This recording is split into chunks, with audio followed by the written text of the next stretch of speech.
Today's video focuses on the case of Maria Marta, which was featured in the Netflix miniseries Carmel, Who Killed Maria Marta. It was a fascinating documentary full of twists and turns, and I'd 100% recommend watching it, but if you don't want to sit through 4 hours of subtitles, I'll be giving a detailed summary as well as adding in my own thoughts and points that might not have been considered in the documentary. If you generally enjoy mysteries, true crime, disappearances and the occasional conspiracy, please feel free to subscribe and turn on notifications for more content like this.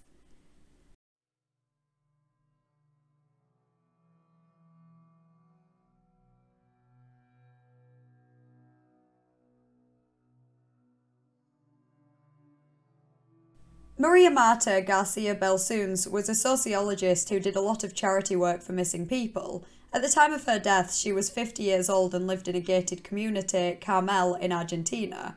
On Sunday the 27th of October 2002, Maria and her husband Carlos had lunch at their friend Sergio's before heading to Maria's stepsister Irene and her husband Guillermo's house to watch a football match. Maria played tennis with her friends and had a match planned for that day, so headed off to the court for around 4 PM. However, at some point it started raining, so they cut the match short and Maria went back to Irene's house before heading back home at around 6:20 to get a bath in preparation for the masseuse coming at 7 PM. Maria's husband Carlos set off home after the last goal had been scored around 10 to 7 PM. As he approached the house, he saw a security guard in a golf cart who told him that the masseuse, Beatriz, was waiting at the country club gate to be let in and that they'd tried calling for them to authorise her entry. A guard named Jose had rang the doorbell several times but had no answer. After Carlos signalled the guard to let Beatriz in, he parked his car and then approached the house when he noticed that the door was open. He walked in and went up the stairs. When he got to the bathroom, he instantly noticed a pool of blood between the toilet and the bidet, and then he noticed his wife face down in the bathtub. He pulled her out and laid her in the doorway. Beatriz, the masseuse, arrived and Carlos opened the window and told her to leave her stuff in the car because Maria had an accident. Beatriz went upstairs and tried to resuscitate Maria without success. Carlos then called Guillermo, his brother-in-law, to inform them what had happened. Guillermo and Irene arrived at the house and Beatriz suggested calling a doctor, which Carlos did. Irene ran outside, couldn't see the ambulance, so shouted a guard to call one. In a panic, she went to find Diego Piazza, a medical student who rushed to the scene and tried mouth-to-mouth resuscitation and CPR. At 7:13 PM, Carlos was on the phone trying to direct the ambulance to their exact location. In this call, he stated that Maria was unconscious but still breathing and had a slow pulse. The first ambulance arrived at 7:28, and Dr. Govray Gordon tried CPR, cardiac massages, and 4 adrenaline shots to save Maria. He noticed a small hole in her head, which was later determined to be a skull fracture with brain tissue missing. By the time the second ambulance and doctor arrives, Maria is already dead and nothing more can be done. Carlos and the other family members instantly assumed that Maria had hit her head on one of the beams running from the ceiling above the bathtub and that she'd been knocked unconscious and fallen into the bath. The first doctor told Beatriz to clean up the blood in the bathroom to spare the family. Maria's mother and father, who had separated many years ago, were called and both arrived at the house shortly after. The Taylor family, who were close to Maria and Carlos, were also there, and Michael Taylor went with Guillermo to find a mortuary that was open to issue a death certificate. They arrived at a funeral home close by, but the funeral home did not want to sign a death certificate before seeing the body, so they went to another who agreed to issue a death certificate without seeing the body. At some point that night, Maria's brother John had voiced his concerns that Maria's death might not have been accidental. He didn't think that she could have slipped with her trainers on, it just didn't seem right to him. Her other brother, Horacio, didn't agree that it seemed fishy, but because John had doubts, he contacted one of his friends who was a prosecutor, Juan Martin Romero Victorica. Juan believed there were suspicious circumstances and he was in contact with Diego Molina Pico, a prosecutor who handled the case from there. When he questioned Santiago Biasi, the second doctor who arrived at the scene, he was shocked to hear that Santiago had noticed at least 3 holes in Maria's head and had told the family to call the police that evening, which they never did. An autopsy was performed on the 2nd of December, which found 5 bullets lodged in Maria's skull, and that a 6th bullet had bounced off her head. 4 of the bullet holes were so close together that a piece of her skull was missing. Signs of a struggle were also found. At this point it was clear that her death was no accident and a murder investigation began. Due to the fact that Carmel was a gated community, it had fences all around the perimeter and security guards and CCTV, and no one was allowed in without authorization. It seems very, very likely that Maria's murderer was another Carmel resident, but who? One suspect was a neighbour, Nicholas Pacella, who many of Carmel's residents feared and avoided.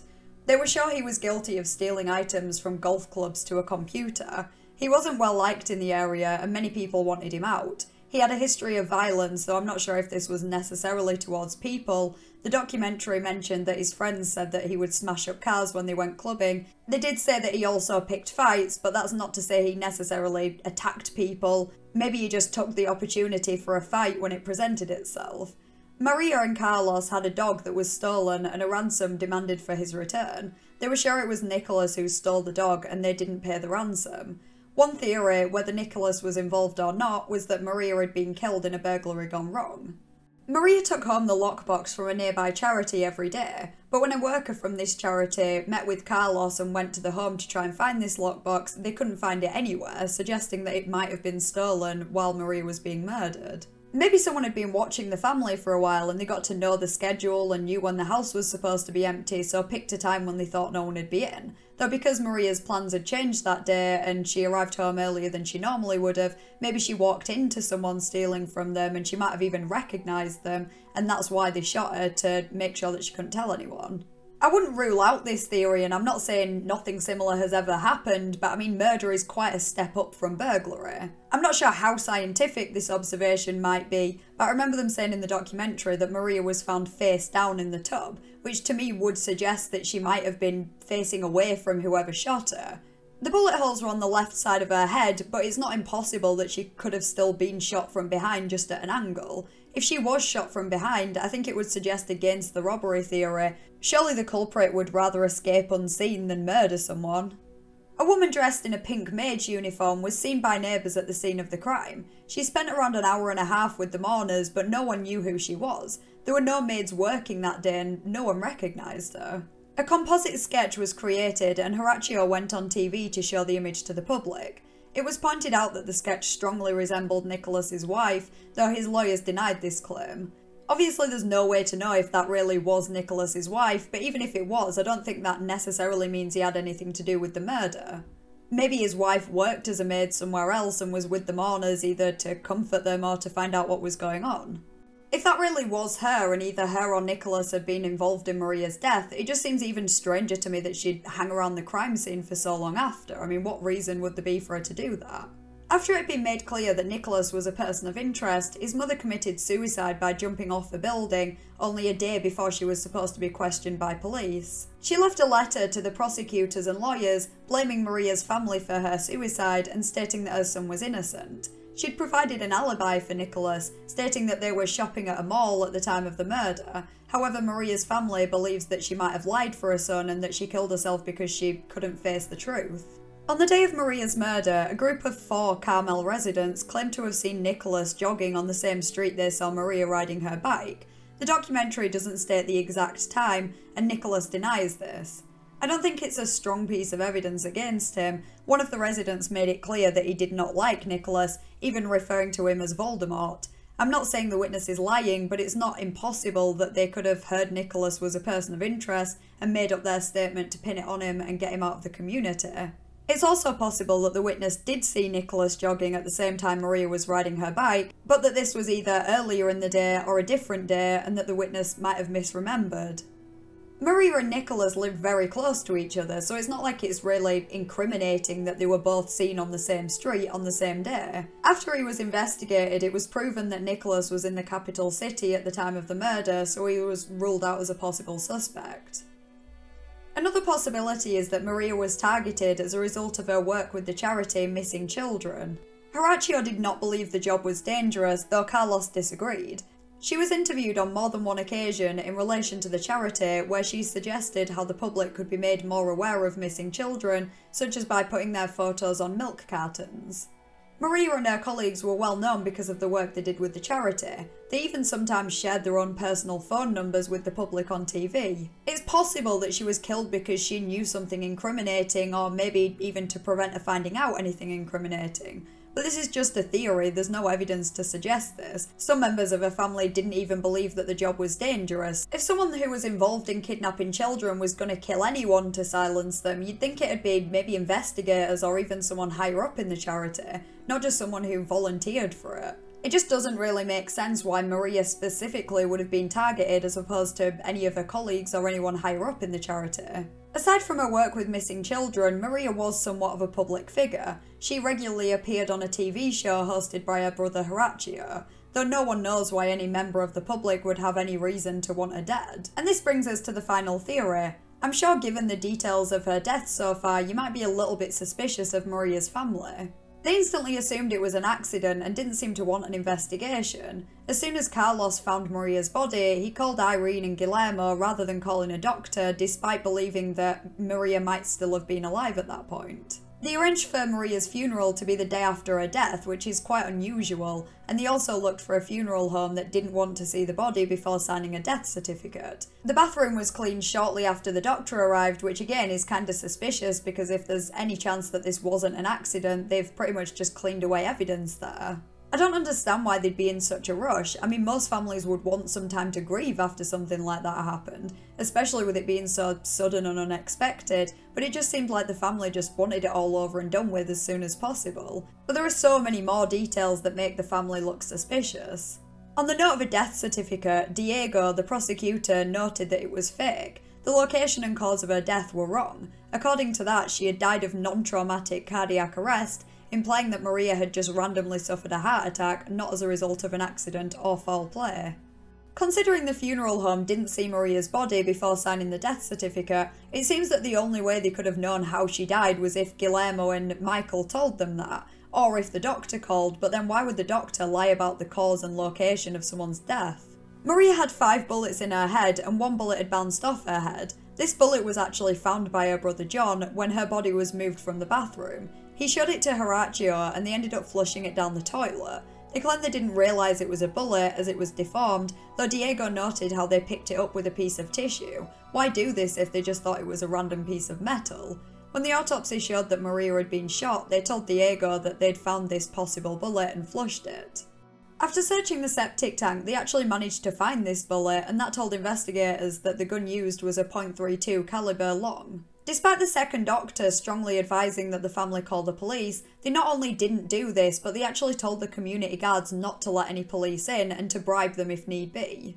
Luminol caused multiple spots on the wall in the home to glow, suggesting that blood may have been on the wall. Sections of the wall were cut out and analysed, and the DNA of 2 men and 1 woman were found, one being a blood relative of Maria's. For some time, the family refused to submit a DNA sample to rule themselves out. It seems this is partly because they didn't trust the prosecutors not to frame them, but it does look kinda suspicious. Nicholas, the neighbour who was once a person of interest, agreed to submit his DNA straight away and was ruled out as a match. Other neighbours and guards and other possible suspects also submitted their DNA and were also ruled out. The family eventually agreed to submit their DNA and it did not match the DNA found at the scene. Now, I'm no forensic expert, but it did get me wondering if the DNA could be a possible red herring. Considering Maria was shot in the head, how on earth could she have fought back enough that the killer's blood would be on the walls? If one sample of DNA was found to be a blood relative, who else's could it have been if not Irene, Horacio or John's? No one else was known to be anywhere near the house or in the house on that day that was related to Maria, so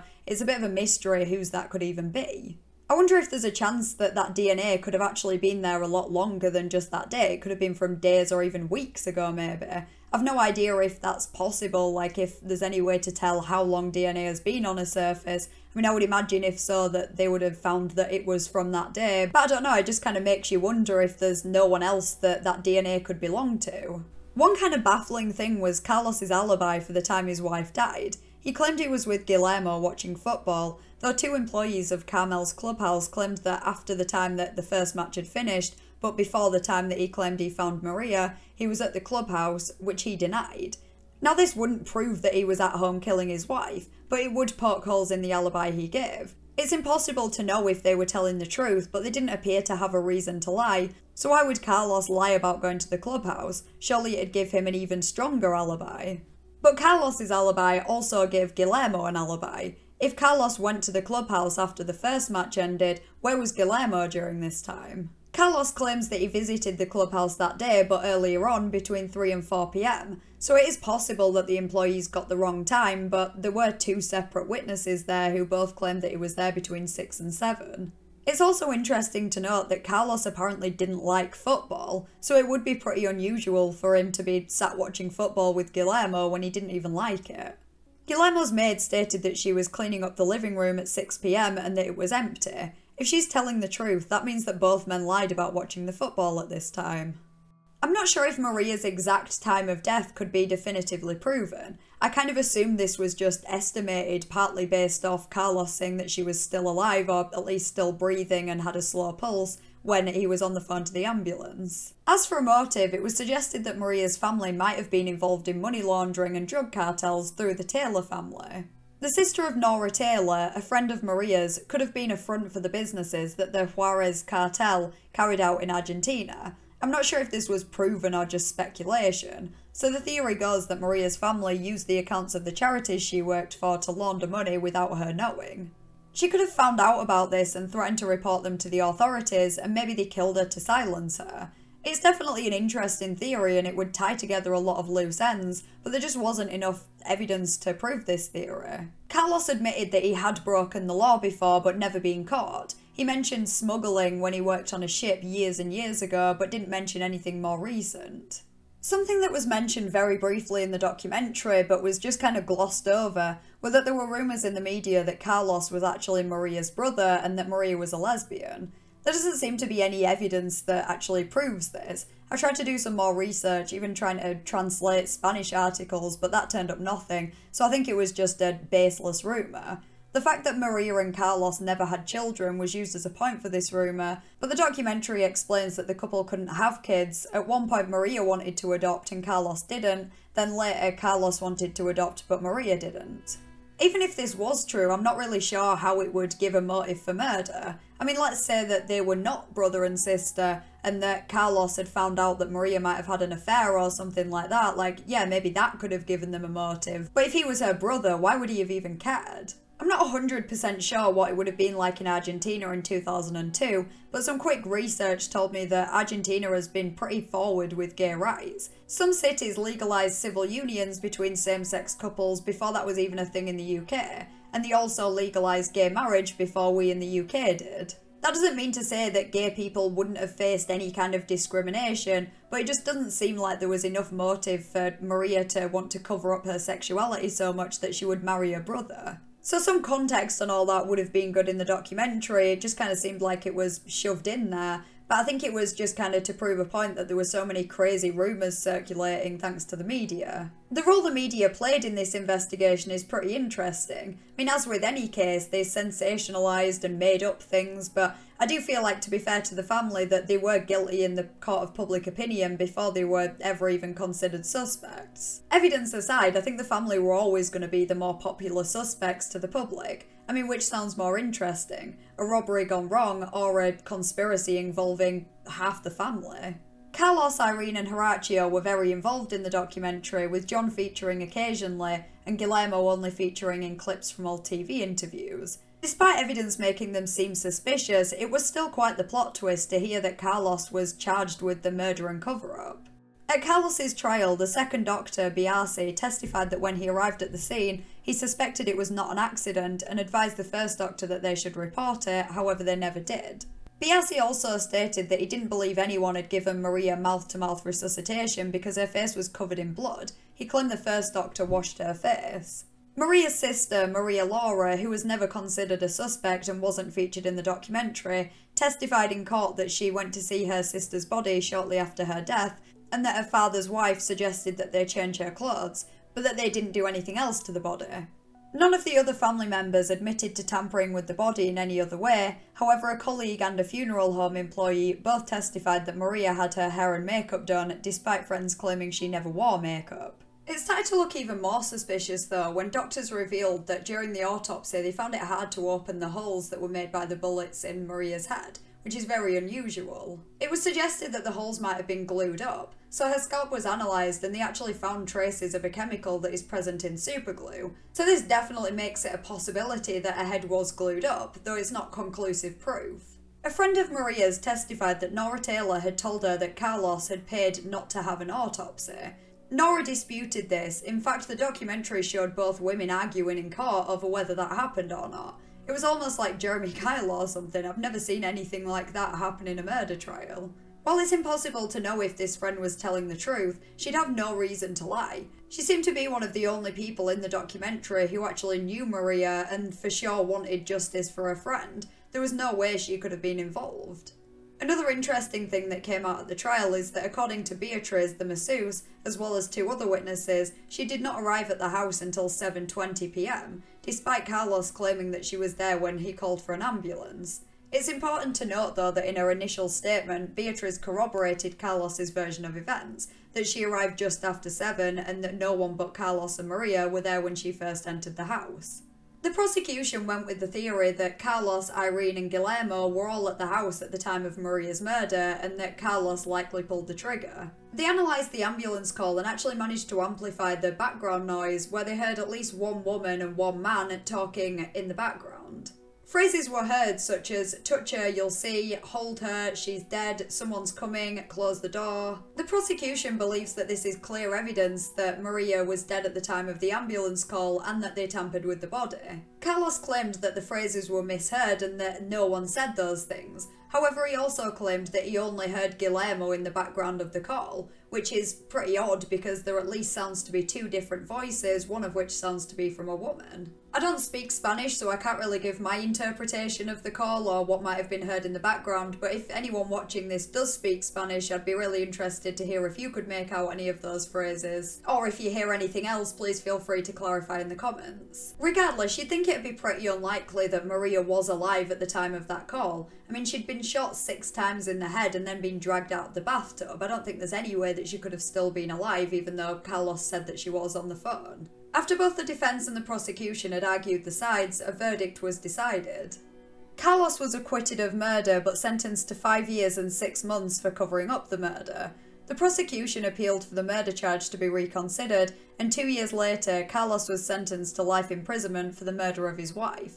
When Carlos was in prison, he ended up regularly featuring on a radio show and starting a blog showing evidence that suggested against his guilt, and somehow, over time, the public seemed to somewhat change their opinion on him.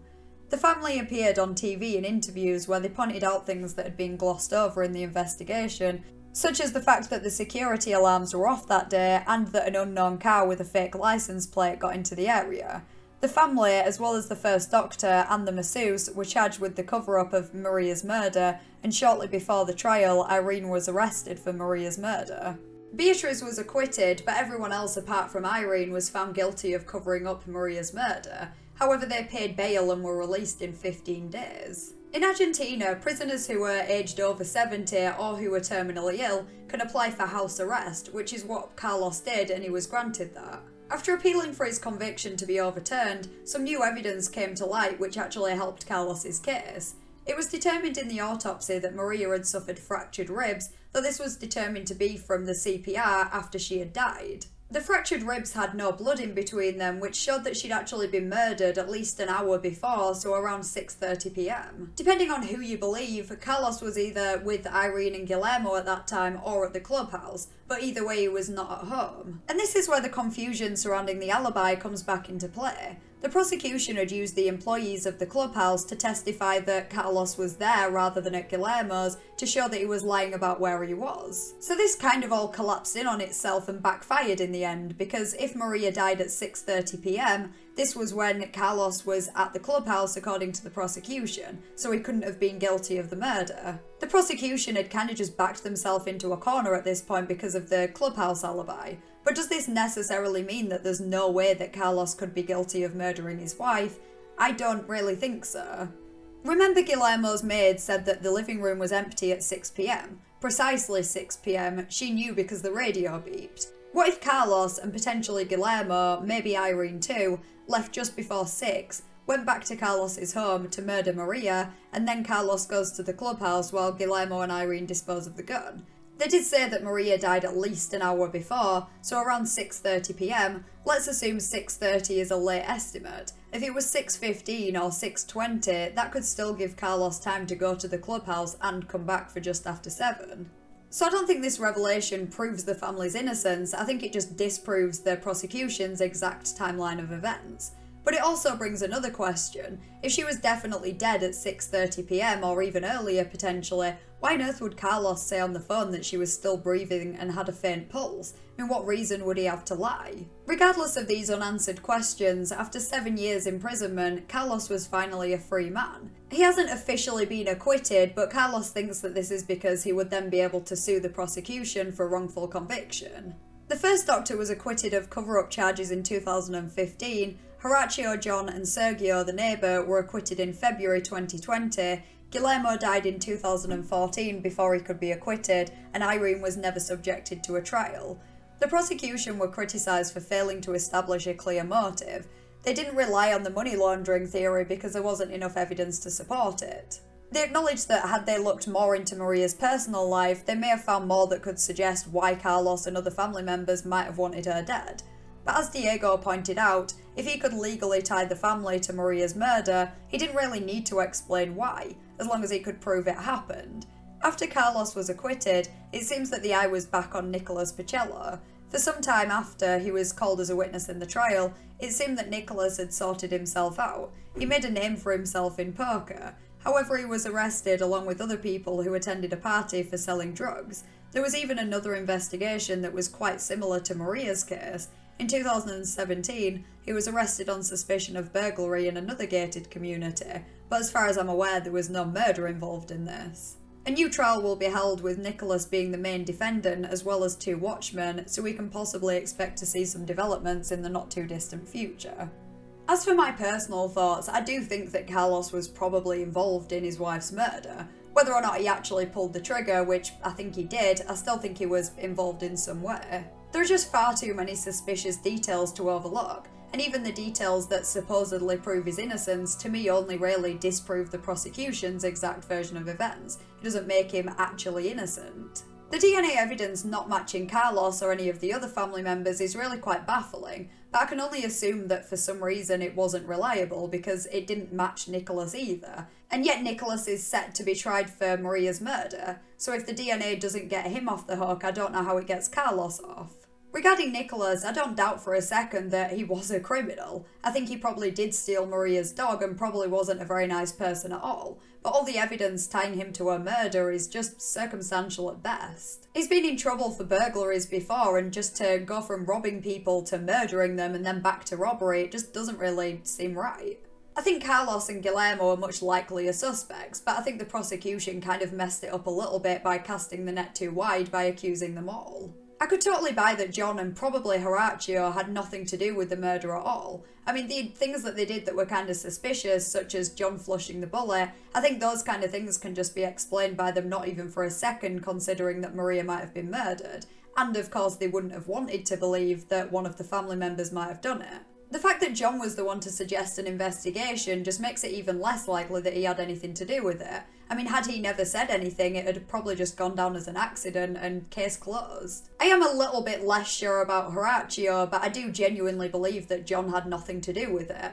As for Irene, I'm kind of in 2 minds. I mean, I wouldn't rule her out as a suspect, but I'm also not set on her being involved either. Do I think she told the whole truth? No, probably not, but I don't think that necessarily means that she's guilty of murder. I think she probably did lie about her and Guillermo and Carlos being at the house and that Carlos didn't leave until nearly 7. She might have genuinely believed that Carlos had nothing to do with it, so she might have lied for him just to give him an alibi because she just didn't think that he could have been involved. And same for Guillermo. I mean, she herself might not have even had a solid alibi for that time, so it might have just been mutually beneficial. But I don't know, that's just my thoughts on the case. I ended up changing my mind so many times throughout because there's just so many twists and turns. It's a really bizarre story.